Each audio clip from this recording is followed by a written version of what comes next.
الحمد لله وكفى والصلاة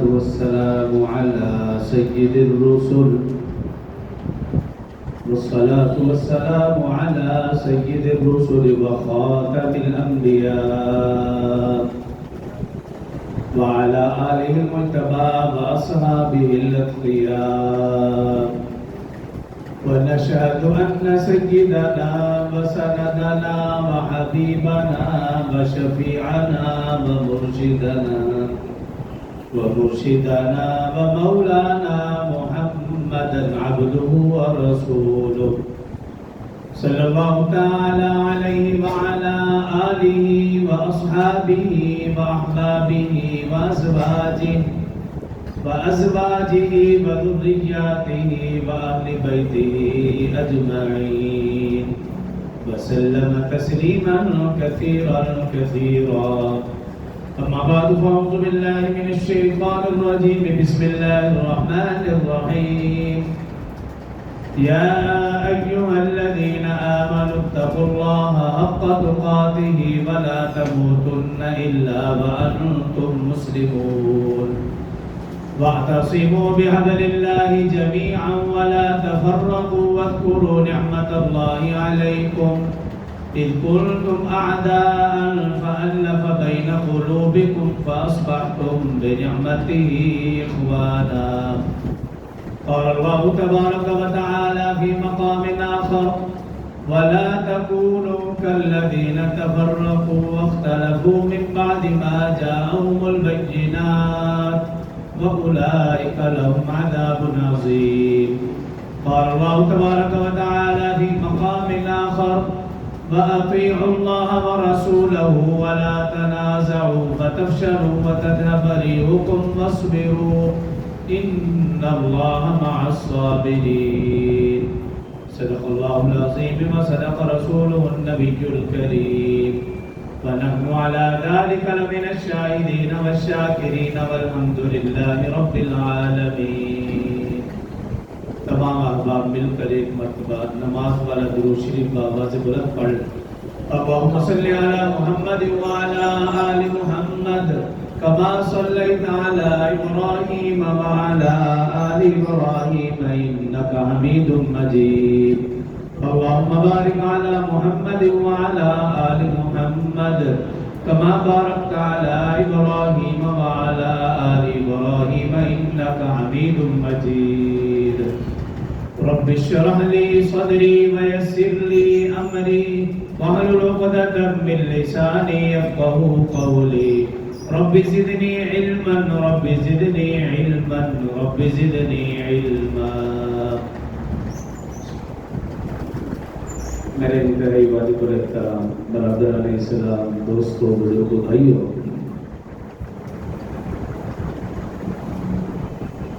عالمی سطح پر جو صورتحال ہے کہ مسلمان ہر جگہ ذلیل و رسوا اور پس رہا ہے اس صورتحال میں ضرورت ہے مسلمانوں کو اتفاق و اتحاد کی آج کے مختصر سے خطبہ میں اتفاق و اتحاد کے حوالے سے چند گزارشات درج کروں گا محترم سامعین اللہ رب العزت نے جو ہمیں دین عطا فرمایا ہے یہ اللہ کا پسندیدہ دین ہے ان الدین عند اللہ الاسلام اور پھر اللہ رب العزت نے فرمایا کہ جو شخص اس دین کے سوا کسی اور دین کو تلاش کرے گا وَمَنْ يَبْتَغِ غَيْرَ الْإِسْلَامِ دِينًا تو فرمایا فَلَنْ يُقْبَلَ مِنْهُ ہرگز اس سے قبول نہ کیا جائے گا وَهُوَ فِي الْآخِرَةِ مِنَ الْخَاسِرِينَ بلکہ ایسا شخص جو دین اسلام کو چھوڑ کر کسی اور دین کو اختیار کرے یا تلاش کرے تو فرمایا وہ بہت بڑے خسارے میں ہوگا اور یہ دین اللہ رب العزت نے رسول اللہ صلی اللہ علیہ وسلم کو دے کر بھیجا اور فرمایا هو الذی ارسل رسولہ بالہدی ودین الحق ہم نے جو رسول اللہ صلی اللہ علیہ وسلم کو دین دیا ہے یہ دین ہدایت ہے، یہی دین حق ہے۔ اور پھر اگلی بات ارشاد فرمائی کہ لِيُظْهِرَهُ عَلَى الدِّينِ كُلِّهِ، جو دین ہم نے رسول اللہ صلی اللہ علیہ وسلم کو دیا ہے، یہ دین پوری دنیا پر غالب آ کر رہے گا۔ وَكَفَى بِاللَّهِ شَهِيدًا، اور اس کی گواہی کے لیے اللہ ہی کافی ہے۔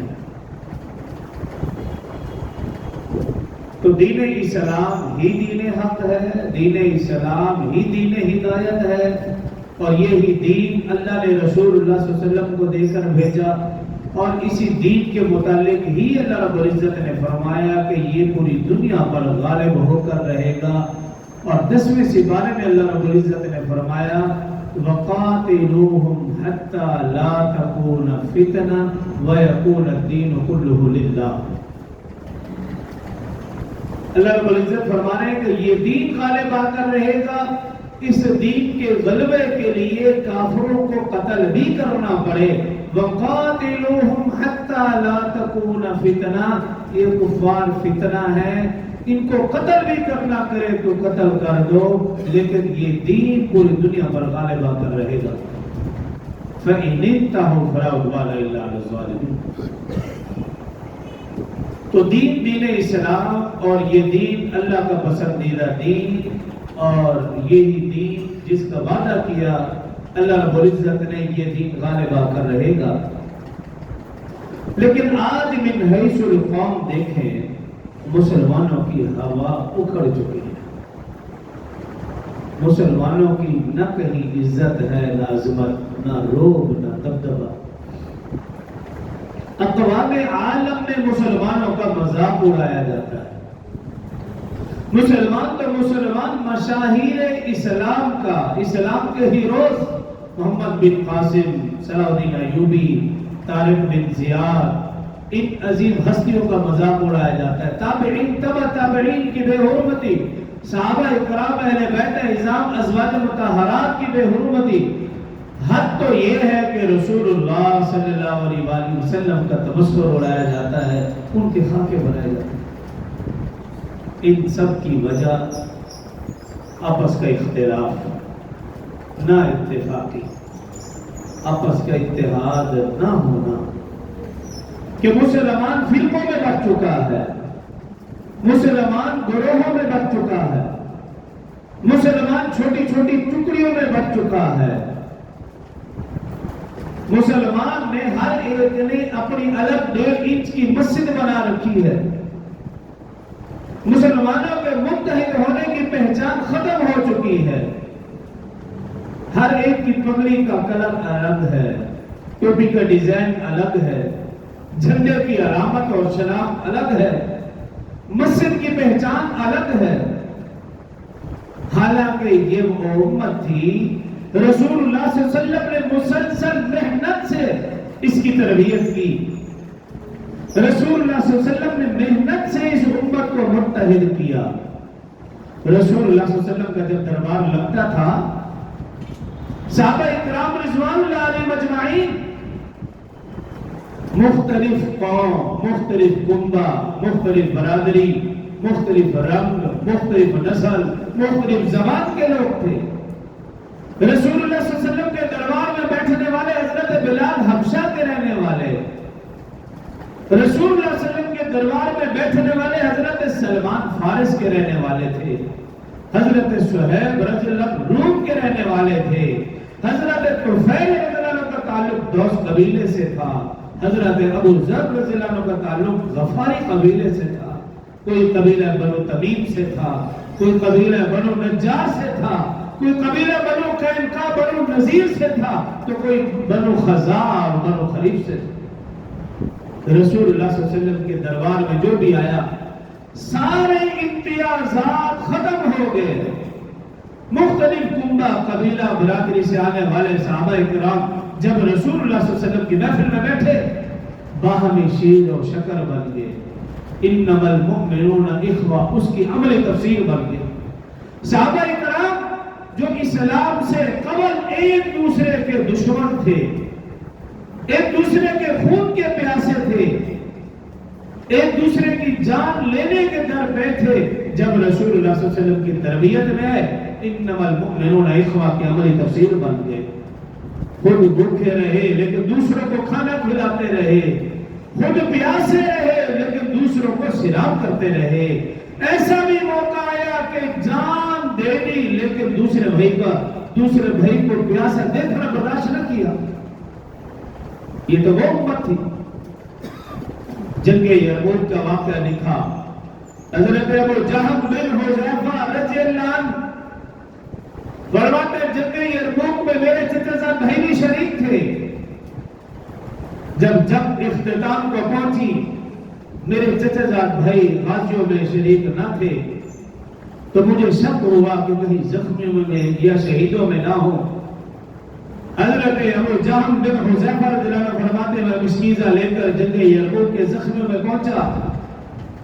میری نظر پڑی چچا جان بھائی پر, زخمی ہے, جان کنی شروع ہے, اور میں نے کہا ابھی تمہیں پانی دوں. اس نے آہ کی اور اشارہ کیا کہ مجھے پانی دیا جائے. کہتے ہیں میں نے پانی اس کے قریب کیا, ساتھ ہی ابو حشام بن عاص رضی اللہ عنہ زخمی تھے. ان کی آہ کی آواز آئی. میرے چچا جان بھائی نے کہا پہلے ان کو پانی دو. میں حشام بن عاص کے پاس پہنچا, پانی ان کو دیا, پینے ہی والے تھے کہ قریب تیسرے زخمی سے آہ کی آواز آئی. حشام بن عاص نے کہا مجھے چھوڑو, ان کو پانی دو. کہتے ہیں جب میں تیسرے تک پہنچا اس کی روح پرواز کر چکی تھی. حشام بن عاص تک پہنچا, جامِ شہادت نوش کر چکے تھے. اپنے چچا جان بھائی کے پاس پہنچا, وہ بھی جامِ کوثر پی کر اللہ کے ہاں پہنچ چکا تھا. مسلمان تو یہ تھے, مسلمان امت تو یہ تھی. رسول اللہ صلی اللہ علیہ وسلم نے مسلسل محنت کی اور یہ امت یاد کی تھی. اپنی جان تو دے دی لیکن بھائی کو پیاسا دیکھنا برداشت نہ کیا. حضرت ابن عمر رضی اللہ عنہ فرماتے ہیں کہ ہمارے گھر میں کسی نے بکرے کی سری ہدیہ کے طور پر دی. ہم نے سمجھا ساتھ والا زیادہ ضرورت مند ہے, دوسرے کے گھر بھیج دی. دوسرے نے سمجھا ہمارے قریب والا زیادہ ضرورت مند ہے, اس کے گھر بھیج دی. یہاں تک کہ 7 گھروں سے ہو کر وہ بکرے کی سری پہلے صحابی کے گھر میں پہنچی. یہ مسلمان امت تھی, یہ مسلمان قوم تھی, یہ مسلمان تھے. میں اور آپ بھی مسلمان ہیں, رسول اللہ صلی اللہ علیہ وسلم سے محبت کا دم بھرتے ہیں, صحابہ اکرام سے عشق کے نعرے لگاتے ہیں, اہل بیت عظام سے محبت کا دم بھرتے ہیں. لیکن میرا اور آپ کا عمل, میرا اور آپ کا کردار, میری اور آپ کی سوچ ان سے بالکل مختلف ہے. مجھے اور آپ کو صرف اپنی فکر ہے, اپنے گھر کی فکر ہے, اپنے بیوی بچوں کی فکر ہے. باہر جو کچھ ہو رہا ہے اس سے کوئی پرواہ نہیں, اور اپنے بیوی بچوں کے لیے حلال حرام کی تمیز کیے بغیر صبح و شام صرف دولت کی فکر میں لگے ہوئے. حالانکہ مسلمان امت تو وہ تھی. تو مسلمان جب تک متفق و متحد رہے, مسلمانوں میں جب تک اخوت رہی, مسلمانوں میں جب تک بھائی چارہ قائم رہا, مسلمان پوری دنیا پر غالب رہے اور چھائے رہے. اور جب مسلمانوں نے ایک دوسرے کی ٹانگیں کھینچنا شروع کر دی, ایک دوسرے کو گرانے کا عمل شروع کیا, پھر مسلمان پوری دنیا میں ذلیل و رسوا. آج آپ دیکھیں مسلمان افرادی اعتبار سے 1.5 ارب سے زیادہ ہے, افواجی اعتبار سے تمام اسلامی ممالک کی 50 لاکھ کے لگ بھگ فوج ہے. وسائل کے اعتبار سے دیکھیں تیل کے کنویں, سونے کے کنویں اسلامی ممالک میں زیادہ ہیں, اور آپ معدنیات, ذخائر, کانے دیکھیں اسلامی ممالک میں زیادہ ہیں. مالداری کے اعتبار سے دیکھیں کچھ مسلمان ممالک بہت امیر ہیں, لیکن اس کے باوجود مسلمان پوری دنیا میں کمزور اور غالب مغلوب کیوں ہے؟ اس کی وجہ صرف اور صرف ایک ہی ہے کہ مسلمان کا ایمان کمزور ہے, مسلمانوں کا اتحاد کمزور ہے. جب مسلمانوں کے پاس سونا چاندی نہیں تھا, ان کے پاس اس وقت ایمان کی دولت تھی. جب مسلمانوں کے پاس معدنیات ذخائر نہ تھے، مسلمانوں کے پاس اللہ کی ذات پر کامل یقین اور بھروسہ تھا۔ جب مسلمانوں کے پاس جدید ساز و سامان اور اسلحے کی طاقت نہ تھی، اس وقت مسلمانوں کے پاس اتفاق و اتحاد کی قوت تھی۔ جب تک مسلمان متفق و متحد رہا، پوری دنیا پر غالب رہا اور چھایا۔ اور آپ دیکھیے، یہ مسلمان مکہ سے چلے سینکڑوں کی تعداد میں تھے۔ سن 2 ہجری میں غزوہ بدر پیش آیا، نہتے 313 مسلمان، 1000 کا لشکر جرار جدید ساز و سامان سے اسلحے سے لیس تھا، اس کا نہتے 313 نے مقابلہ کیا اور انہیں شکست فاش دی۔ مسلمان تو یہ تھے۔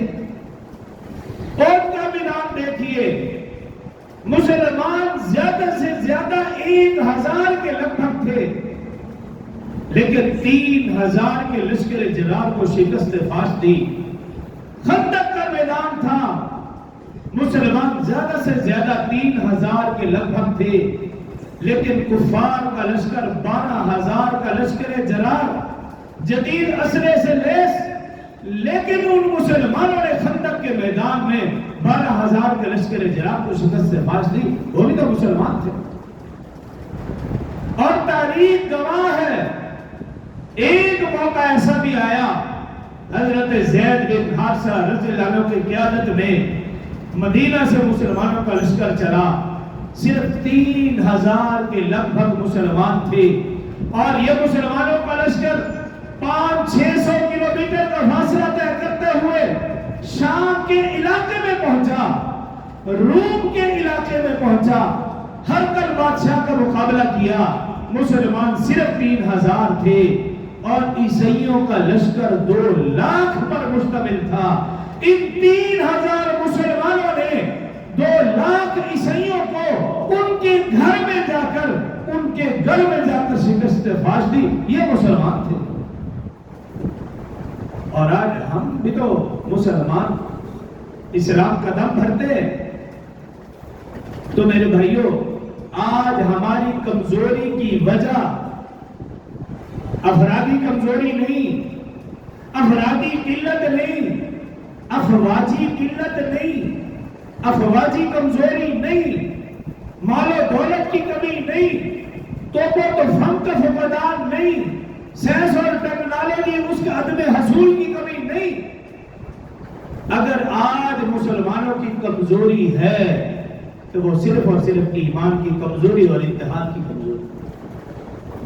صحابہ کرام رضوان اللہ علیہ مجمعین سے کفر کی بڑی بڑی طاقتیں جو ڈرتی تھیں، وہ ان کے اسلحے سے نہیں، وہ ان کے ساز و سامان سے نہیں، ان کی ایمانی قوت سے ڈرتی تھی، ان کے بے مثال اتحاد سے ڈرتی تھی۔ اور آج جب مسلمانوں کے اندر سے ایمان کمزور ہوا، اتحاد کمزور ہوا، مسلمانوں کا روپ دبدبہ ختم۔ تاریخ کے اندر لکھا، کابل کے اندر ترک راجہ کی حکومت تھی اور وہ سالانہ 10,00,000 درہم خراج دیا کرتا تھا۔ حضرت امیر معاویہ رضی اللہ عنہ کے زمانے تک اس نے 10,00,000 خراج دیا، سالانہ 10,00,000 درہم۔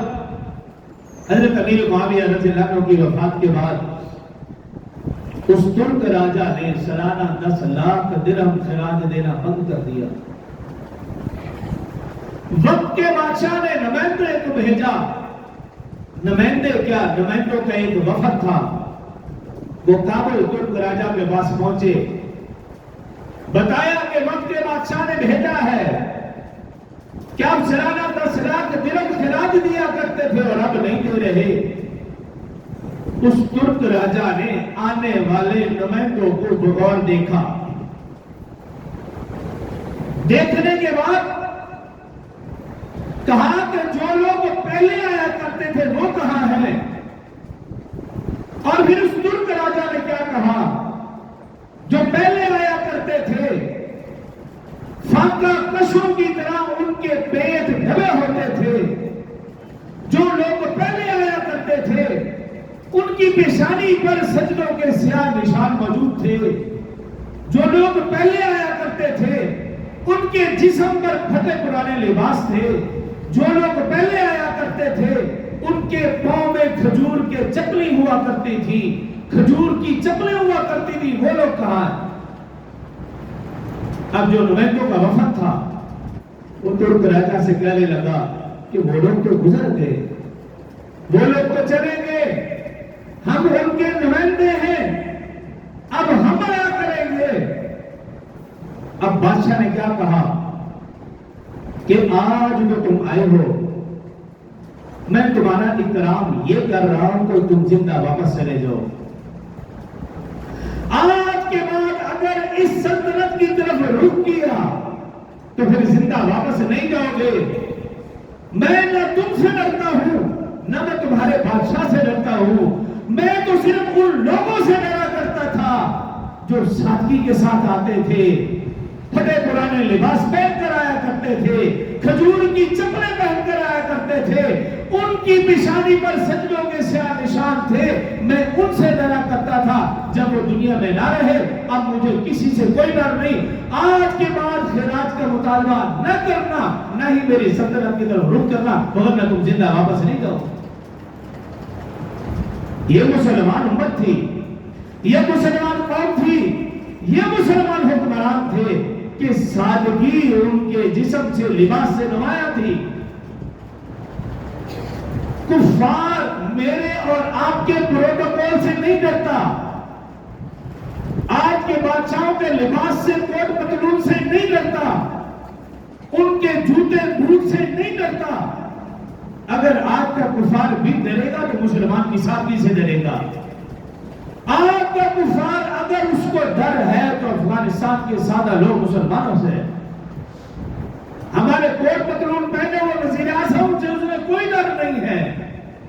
خدا کی قسم آج کے کفار کو ہمارے ایٹم بم سے کوئی ڈر نہیں ہے. کیوں؟ جانتا ہے کہ یہ شو پیس ہے. کیوں؟ آج کا ایٹم اگر مسلمانوں کی حفاظت نہیں کر سکتا تو ایسے ایٹم کی ہمیں ضرورت بھی نہیں ہے, ایسی فوج کی ہمیں ضرورت بھی نہیں ہے, ایسے مسلمانوں کی ضرورت بھی نہیں کہ لاکھوں فوج کے ہوتے ہوئے مسلمانوں کے پاس ایٹم ہے, اس کے باوجود مسلمان پس رہا ہو, مسلمان بچے بچیوں خواتین کی آہ و بکا کی آوازیں آ رہی ہو, آسمان تک آوازیں پہنچ رہی ہیں. اگر نہیں پہنچتی تو آج کے حکمرانوں تک نہیں پہنچتی. تو آج کے کفار اگر انہیں ڈر خوف ہوگا تو مسلمان کی سادگی سے. وہ بھی واقعہ آپ سے کرتا چلوں, سن 16 ہجری کا واقعہ. مسلمان فوجیں حضرت ابو عبیدہ رضی اللہ عنہ کی قیادت میں شام کو فتح کرتے ہوئے فلسطین تک پہنچی. شام کو فتح کرتے ہوئے فلسطین تک پہنچی. عیسائی بیت المقدس کے اندر محصور ہو گئے. مسلمان فوجوں نے بیت المقدس کو ارد گرد سے گھیر لیا. ان عیسائیوں نے صلح کی پیشکش کی, لیکن اس پیشکش میں ایک شرط یہ رکھی کہ امیر المؤمنین خود آ کر اس عہد نامے کی تکمیل کریں گے. امیر المؤمنین خود آ کر اس عہد نامے کی تکمیل کرے. حضرت ابو عبیدہ بن جراح امیر الامت رضی اللہ عنہ نے امیر المؤمنین کو پیغام بھیجا. حضرت عمر فاروق رضی اللہ عنہ صحابہ اکرام سے مشورہ کیا. مشورہ کرنے کے بعد فلسطین کی طرف روانہ ہوئے. جب مدینہ سے باہر آئے اپنے خادم سے کہنے لگے 2 لوگ ہم ہیں, تیسری ہمارے پاس سواری ہے. اگر میں اس پر سوار رہوں اور تو پیدل چلے تو یہ تجھ پر ظلم ہے, اور اگر تو سوار رہے میں پیدل چلوں یہ مجھ پر ظلم ہے, اور اگر ہم دونوں اس پر سوار ہو جائیں تو یہ اس سواری پر ظلم ہے. لہذا 3 باریاں طے کر لیتے ہیں, کچھ حصہ میں پیدل چلوں گا, کچھ حصہ تو پیدل چلے گا, اور کچھ حصہ یہ اونٹ بغیر سواریوں کے پیدل چلے گا, چلتا رہے گا, خالی چلے گا, تاکہ اس کو بھی آرام اور رست مل جائے. اس ترتیب کے ساتھ چلنا شروع کر دیا. اب حضرت امیر المؤمنین وقت کا بادشاہ سوار ہے. موقع ایسا بنا جب یہ قافلہ, مختصر سا قافلہ حضرت ابو عبیدہ بن جراح رضی اللہ عنہ مسلمانوں کے لشکر کے قریب پہنچا تو معاملہ یوں تھا کہ وقت کا بادشاہ اونٹ کی نکیل پکڑ کے پیدل جا رہا ہے اور غلام خادم اس اونٹ پر سوار ہے, اور وقت کے بادشاہ نے تہبند دھوتی پہن رکھی ہے, باندھ رکھی ہے, اور جو کرتا پہن رکھا اس کے اوپر پہبند ہے. حضرت ابو عبیدہ بن جراح رضی اللہ عنہ امیر المؤمنین عمر فاروق رضی اللہ عنہ سے کہنے لگے, اے امیر المؤمنین, یہ عیسائی اپنے آپ کو پڑھا لکھا کہتے ہیں, یہ اپنے آپ کو مہذب قوم کہتے ہیں, یہ اپنے آپ کو روشن خیال کہتے ہیں. جب آنے والے وقت کے بادشاہ کو دھوتی پہنے ہوئے اور کرتے پر تہبند لگے ہوئے دیکھیں گے اور نکیل پکڑ کر پیدل چلتے ہوئے اور غلام سوار دیکھیں گے تو یہ لوگ کیا کہیں گے؟ وقت کے بادشاہ امیر المؤمنین حضرت عمر فاروق رضی اللہ عنہ کو غصہ آ گیا.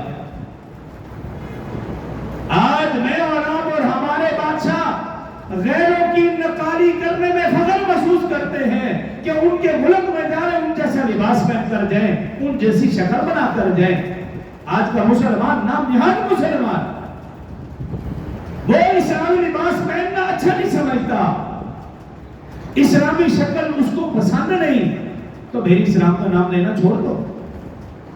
انگریز اتنے ہی اچھے لگتے ہیں, ان کا لباس, ان کی شکل, اٹھنا بیٹھنا چلنا پھرنا تمہیں اتنا پسند ہے تو پھر جاؤ ان کے ساتھ جا کر رہو. رسول اللہ صلی اللہ علیہ وسلم والا چہرہ تمہیں پسند نہیں, آقا والا لباس تمہیں پسند نہیں, آقا والے احکام تمہیں پسند نہیں, مسجد مدرسہ تمہیں اچھا نہیں لگتا, مولوی تمہیں اچھا نہیں لگتا, تو پھر کیا ضرورت ہے اسلام قبول کرنے کی, مسلمان ہونے کی؟ جاؤ پھر. تو عمر فاروق رضی اللہ عنہ غصے میں آ گئے, کہا اے ابو عبیدہ بن جراح, تو عشرہ مبشرہ میں سے ہے, تجھے رسول اللہ صلی اللہ علیہ وسلم نے امین الامت کہا ہے, تو اس امت کا امین ہے, اگر تیرے سوا کوئی اور ہوتا میں ضرور اسے سزا دیتا. اور پھر کہا ہے ابو عبیدہ سن, ہم دنیا کی پست ترین قوم تھے اسلام قبول کرنے سے قبل, ہم دنیا کے پست ترین لوگ تھے, اگر آج مجھے اور آپ کو عزت ملی ہے تو اسلام کے ذریعے سے عزت ملی ہے. خدا کی قسم اگر ہم اسلام کے علاوہ عزت ڈھونڈیں گے تو دنیا میں ذلیل و رسوا ہو جائے گی. تو یاد رکھیے, مجھے اور آپ کو اگر عزت ملے گی تو اسلام کی وجہ سے. جب ہم اسلام, قرآن, دین چھوڑیں گے, اللہ کے حکموں کو چھوڑیں گے, رسول اللہ صلی اللہ علیہ وسلم کے طریقوں کو چھوڑیں گے, اللہ کی قسم دنیا اور آخرت میں ذلیل و رسوا ہو جائے, اور ہو رہے. آج دیکھیے کہ میں اور آپ بے بس ہیں, اسلامی حکمران بے بس ہیں, لاکھوں کی فوج ہونے کے باوجود یہ جو اسلام کے نام پر ملک حاصل کیا گیا یہ بے بس ہے. ایٹم ہونے کے باوجود آج کا یہ حکمران, آج کی یہ دھرتی بے بس ہے, مسلمان بہنوں بچیوں کو یہ بچا نہیں سکتے. وجہ وہی ہے کہ ہم نے اللہ رسول کے حکموں سے منہ موڑا, رسول اللہ صلی اللہ علیہ وسلم کے طریقوں کو چھوڑا. تو جب تک مسلمان متفق و متحد رہے, پوری دنیا پر غالب رہے, اور جب مسلمانوں کا ایمان کمزور, مسلمانوں کا اتحاد کمزور, مسلمان پوری دنیا میں ذلیل و رسوا. آپ اپنی تاریخ اٹھا کر دیکھیں, وہ اندلس جسے اسپین کہا جاتا ہے, طارق بن زیاد نے اجنبی ہونے کے باوجود چھوٹے سے لشکر کے ساتھ کشتیوں کو جلا کر اس علاقے کو فتح کیا تھا. 800 سال تک مسلمانوں نے وہاں زبردست حکومت کی. وہاں کی جامع مسجد قرطبہ آج بھی مسلمانوں کی عظمت رفتہ کے آنسو بہا رہی ہے. وہاں کے باغات, وہاں کی نہریں, وہاں کی کوٹھیاں مسلمان معماروں کو یاد کر رہی ہیں.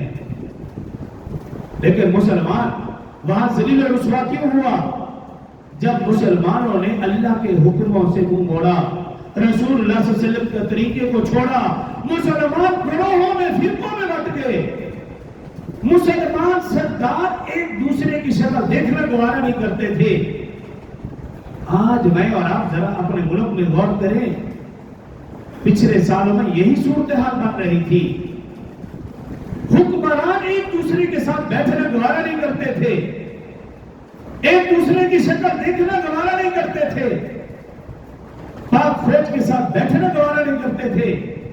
تو اس طرح مسلمان جب آپس کے اختلاف کا، آپس کے انتشار کا شکار ہوا، وہی اندلس، وہی اسپین، جب آپس کے اختلاف کا شکار ہوئے مسلمان، تو پھر ایسا بھی موقع آیا، وہ مسلمان جو اللہ کو سب سے سپر پاور طاقت سمجھتا تھا، اس اندلس کا بادشاہ ابو عبداللہ عیسائیوں کے آگے جھکتا ہوا چابیاں پیش کرتے ہوئے یہ کہہ رہا تھا، اے وقت کے بادشاہ، تو سب سے بڑا بادشاہ ہے، ہم تیری رعایا ہیں، یہ ملک بھی تیرا ہے، یہ مال و دولت بھی تیرا ہے، ہم کچھ نہیں کر سکتے۔ وجہ جب مسلمان آپس کے اختلاف کا شکار ہوا تو پھر ذلیل اور رسوا ہوا۔ بغداد کو آپ دیکھ لیجئے، مسلمانوں کا بہت بڑا علمی مرکز تھا، بڑے بڑے فقہاء اور محدثین اس دھرتی پر پیدا ہوئے، ہر قسم کے علوم و فنون کا وہ مرکز تھا۔ لیکن جب مسلمان وہاں کے مذہبی رہنما، وہاں پہ اسلام پسند نام لیوا لوگ جب آپس کے اختلاف و انتشار کا شکار ہوئے، اللہ نے فتنہ تاتار کو ان پر مسلط کر دیا، اور فتنہ تاتار وہ جس کا نام آج بھی لے تو روکتے کھڑے ہو جاتے ہیں۔ بغداد کے اندر 1.6 کروڑ مسلمانوں کو گاجر مولی کی طرح کاٹ دیا گیا، بہت بڑا علمی مرکز تھا، کتابوں میں ڈھیر تھے، اتنے کتب خانے کہ ان کتابوں سے دجلہ کے اندر ایک بند بن گیا، کئی مہینوں تک دجلہ کا پانی سیا رہا۔ لیکن جب مسلمان آپس کے اختلاف و انتشار کے شکار ہوئے تو اتنی بڑی مضبوط حکومت مسلمانوں کے ہاتھوں سے چلی گئی۔ تو عرض کرنے کا مقصد یہ ہے، مسلمان جب تک متفق و متحد رہے، پوری دنیا پر غالب رہے، چھائے رہے، اور جب مسلمان ایمان کمزور ہوا، اتحاد کمزور ہوا، تو پھر مسلمان پوری دنیا میں ذلیل و رسوا ہوا۔ رسول اللہ صلی اللہ علیہ وسلم نے آج سے 1450 سال قبل آج کے دور کے مطابق جو ارشاد فرمایا تھا وہ بھی سناتا چلوں۔ حضرت ثوبان رضی اللہ عنہ راوی ہیں، رسول اللہ صلی اللہ علیہ وسلم نے آج کے زمانے کی جو تشریف گوئی فرمائی، حضرت ثوبان رضی اللہ عنہ راوی ہیں، رسول اللہ صلی اللہ علیہ وسلم نے ارشاد فرمایا، میری امت پر ایک زمانہ ایسا آئے گا، میری امت پر ایک زمانہ ایسا آئے گا کہ کفار میری امت پر ایسے حملہ کریں گے، ایسے ٹوٹ پڑیں گے جیسے کھانے کے پیالے کے اوپر ٹوٹ پڑتے ہیں۔ یہ وہ زمانہ ہے۔ کیا فرمایا رسول اللہ صلی اللہ علیہ وسلم نے؟ کفار میری امت پر ایسے حملہ کریں گے، ایسے ٹوٹ پڑیں گے جیسے کھانے کے پیالے پر ٹوٹ پڑتے ہیں۔ ایک صحابی نے عرض کی، یا رسول اللہ صلی اللہ علیہ وسلم، کیا مسلمان تعداد میں کم ہوں گے؟ رسول اللہ صلی اللہ علیہ وسلم نے فرمایا، نہیں، مسلمان تعداد میں بہت زیادہ ہوں گے، لیکن سیلاب کے جھاگ کی طرح وہ بے وزن ہوں گے، ان کا کوئی وزن نہ ہوگا۔ اللہ تعالیٰ تمہارے دشمنوں کے سینوں سے تمہارا روب نکال دے گی اور مسلمانوں کے دلوں میں وہن ڈال دے گی۔ صحابی نے عرض کی، یا رسول اللہ صلی اللہ علیہ وسلم، وہن کیا ہے؟ رسول اللہ صلی اللہ علیہ وسلم نے ارشاد فرمایا، وہن ہے کہ دنیا سے محبت، موت سے نفرت۔ آج یہ چیز میں اور آپ دیکھیں کہ 100% سچ ثابت ہوتی ہوئی نظر آ رہی ہے۔ آج کے مسلمان دنیا سے محبت میں اتنا گر چکا ہے کہ وہ موت کو بھول چکا ہے، وہ آخرت کو بھول چکا ہے۔ ہم عالمی سطح پر جو دیکھ رہے ہیں پھر بھی آنکھیں بند کیے ہوئے ہیں۔ علماء رات کو بھی پکار کر میڈیا کے اوپر کہہ رہے تھے کہ اب جہاد فرض ہو چکا ہے، انفرادی ہو یا اجتماعی یا اسلامی حکومتوں پر جہاد فرض ہو چکا ہے۔ اس کے باوجود مسلم